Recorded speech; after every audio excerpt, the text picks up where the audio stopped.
बिस्मिल्लाहिर्रहमानिर्रहीम। आज का मरसिया है करबला में गर्मी की शिद्दत, और है शायर ने गर्मी का जिक्र करते हुए शम्मा की मिसाल क्यों दी।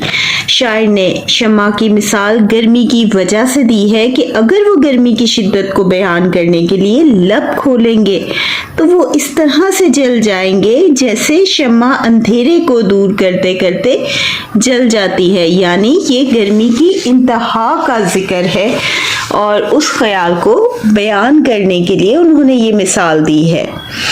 सवाल नंबर 2, धूप की शिद्दत से दरियाए फरात के पानी की क्या सूरत थी।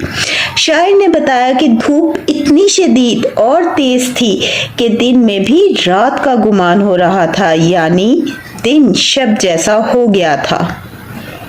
ये नज़्म किस हैयत में लिखी गई, वजाहत करें। ये नज़्म करबला में गर्मी की शिद्दत मीर अनीस का मरसिया है। उन्होंने ये नज़्म मुसद्दस तरकीब बंद की हैयत में लिखी। हर वो नज़्म जिसके मुत्तईद बंद हों तरकीब बंद कहलाएगी। तरकीब बंद के आखिर में रदीफ और काफिया मुख्तलिफ होते हैं।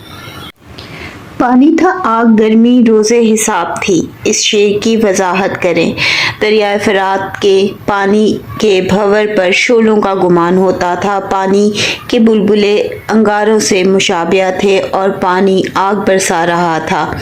मगरमच्छ दरियाए फरात की तह में भी गर्मी की शिद्दत से जुबान बाहर निकाले हुए थे। पानी आग की शक्ल इख्तियार कर चुका था। गर्मी की शिद्दत से पानी की सतह तक पहुंचने वाली मछली कबाब की मानिंद भुन जाती थी। मैदानी करबला में परिंदे और जानवर किस हाल में थे। जानवर अपना मुंह पानी से ना उठाते थे। परिंदे घने जंगलों में छुपते फिरते थे। इंसानों के कपड़े पसीने से शराबूर थे। गर्मी की शिद्दत की वजह से नज़र दूर तक नहीं देख सकती थी।